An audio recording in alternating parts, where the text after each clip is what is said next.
Hello everybody, welcome back to DissociaDID. This is a channel that tries to destigmatize dissociative identity disorder and other mental health issues. Today I wanted to talk to you about something that I haven't really seen many people talk about online, and that is the difference between self-care and self-indulgence.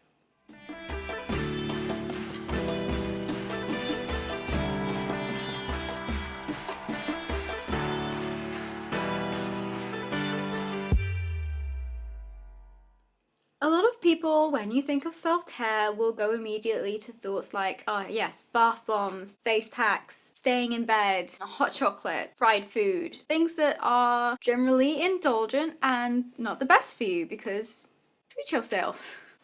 Treat yourself. That's not always the best way to go about self-care. There is absolutely nothing wrong with treating yourself. You deserve some crappy food every now and again. You should have a bath, yes, light all your candles, have a nap, lay in, you deserve that. But it can become an issue when you do those things regularly, especially if your mental health is flaring up, because these things can actually exacerbate the issue. Everybody knows that mental health can be related to a healthy diet, exercise, and things like that. But especially if you're disabled or you are really mentally unwell, it can be nearly impossible, or in some cases actually impossible, to be able to go out and exercise. Maybe you can't really afford really easy, healthy food. It's not as easy as it sounds to take care of yourself and your body. Sometimes when you're depressed, the only thing you want is another 2 hours in bed. You can't face the day, you don't want to get up, you're exhausted. Those are huge symptoms of depression. Anxiety as well, you may want to hide away from the world. You just want to stay in bed with a book, on your phone, doing your own thing. Yes, that is self-care. But when you're doing that over and over again and it turns into like a daily pattern or something that happens multiple times a week, that can actually become detrimental to your health rather than giving yourself the care that you need to feel better.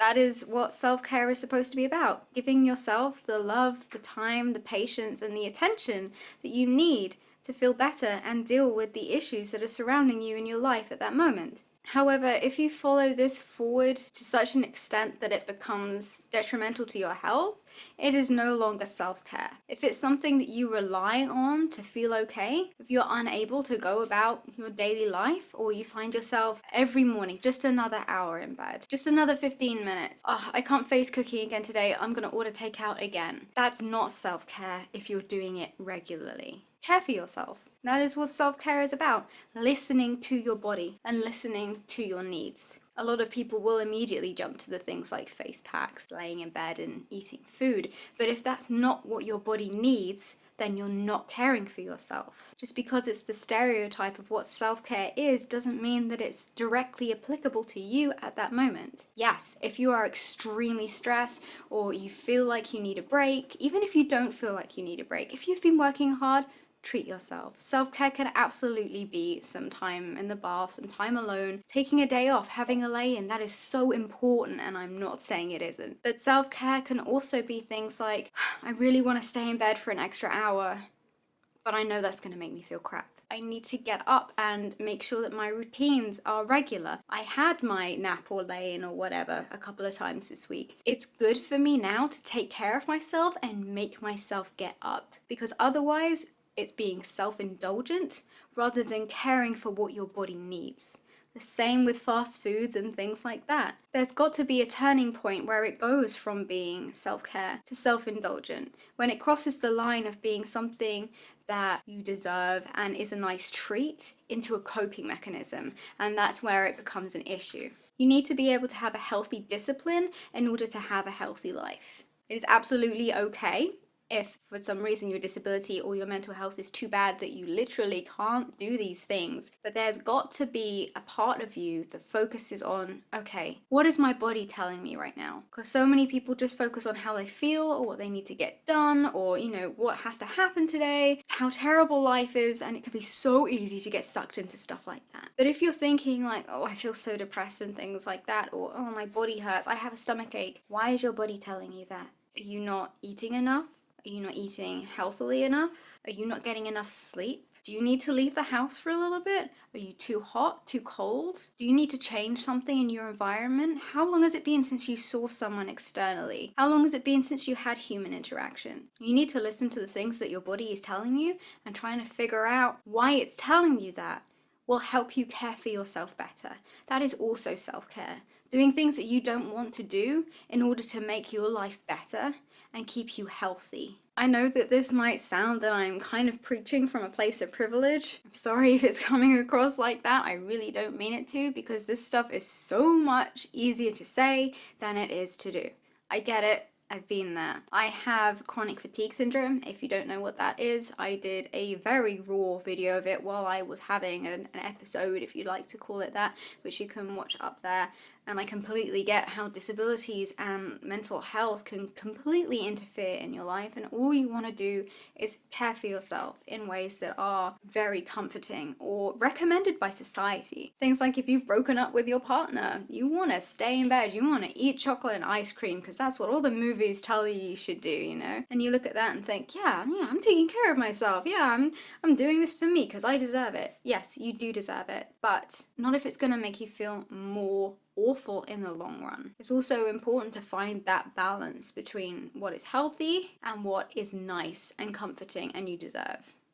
Something else to bear in mind is also hobbies and things that you enjoy doing as a pastime. Sometimes you might get stuck into doing stuff that is just to block out the rest of the world. Scrolling on your phone, to scroll.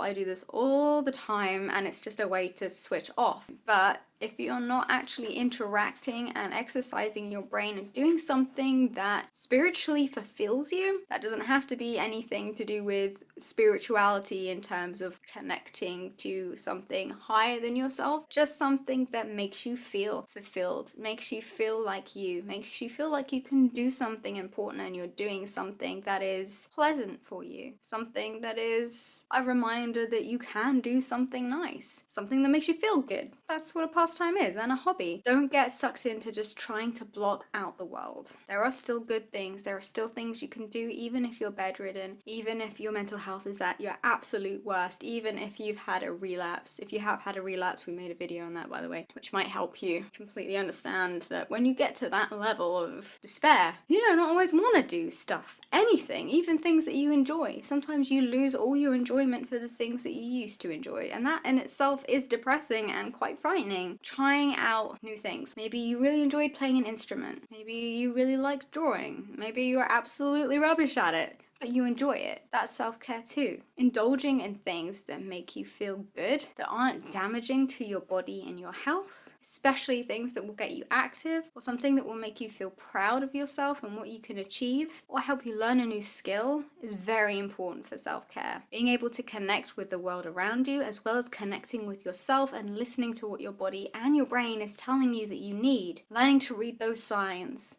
is very, very important. It doesn't matter how terrible you feel, you do deserve to take care of yourself. No matter how difficult your disorder, or whether you're not diagnosed and you're just having a hard time, you still should be allowed to seek help, listen to yourself, and know that you're deserving of feeling better. You're deserving of a better life than this, if you want one. Everybody is entitled to be happy and do things that they enjoy, even if somebody externally, or everybody externally, does not give you the satisfaction of saying, hey, you're really good at that, or hey, you should really do that. Why did my voice just go American?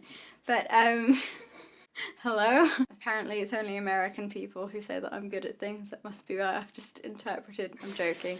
I'm just used to Pinata saying nice stuff to me.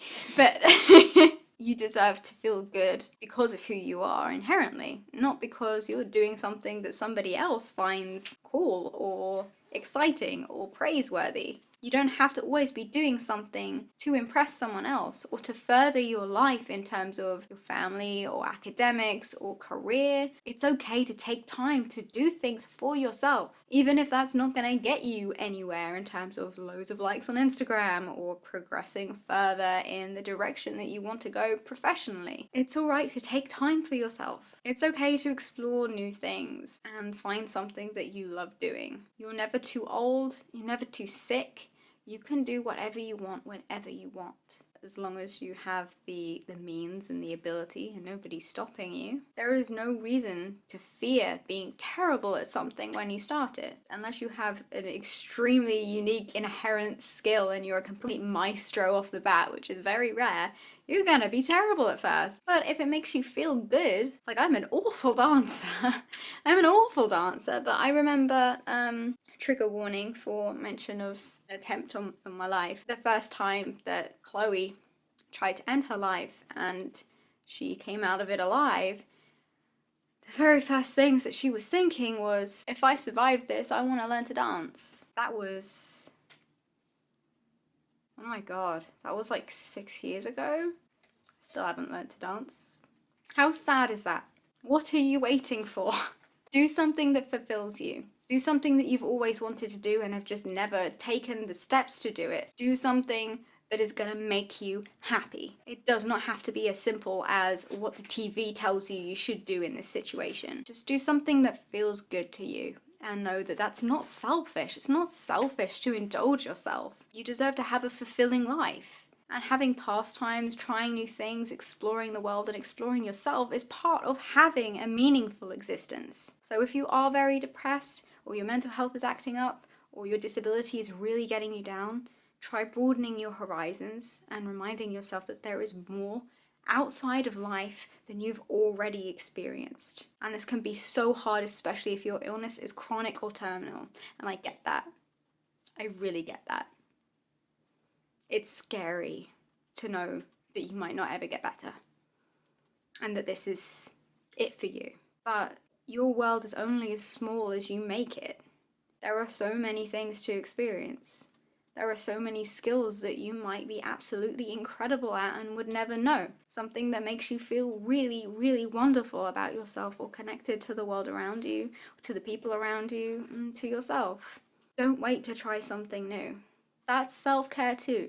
Working on yourself doesn't always have to be an extremely stressful and difficult thing to do. It doesn't always have to be like doing homework, like, oh, okay, time to do some self-care. Oh my god, my favorite part of the day, love that. It can be just like, well, I always wanted to try this, so try this. There's loads of stuff you can do for free. There's loads of apps that will help you do stuff. If you want to draw, if you want to learn a new language, if you want to learn to play an instrument, if you want to go do ice skating or hobbies or something like that, watch some stuff on YouTube. Go roller skating, whatever appeals to you. You can make your world as big as you want it to be. So to summarize, self-care and self-indulgence are not the same thing, but they can overlap quite thoroughly. So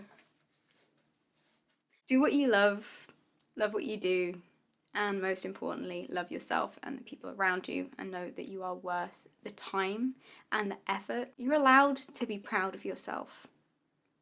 There is nothing shameful about being proud of yourself, and there's nothing bad about that. That doesn't make you egotistical. It doesn't make you a bad person. It doesn't make you selfish. It doesn't make you ridiculous. You should be proud of yourself. So let me know if there's anything that you guys have always wanted to try and never have got round to. I'm gonna try to learn to dance.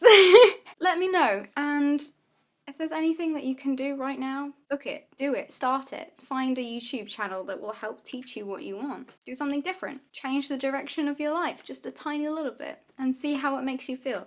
Let me know if it helps. If you haven't heard already, you should check out tickets below to the Entitled to Life conference, which is happening in San Francisco this November. It's happening on the 6th and 7th. It's a 2-day conference specifically about DID and OSDD. We are going to be guest speakers there, along with Multiplicity and Me, Jeremy and Alternate Perspective, now known as Team Pinata, the Labyrinth System, Fragmented Psych, and the Entropy System. It's going to be an amazing gala. You have the chance to meet us in person if you'd like to. It's going to be a super inclusive and incredibly safe experience. There's safe rooms and everything you could possibly need, and it's being very, very well put together, and we can't wait to see you there. Don't forget to check out tickets below, or you can watch the video we made about it up here.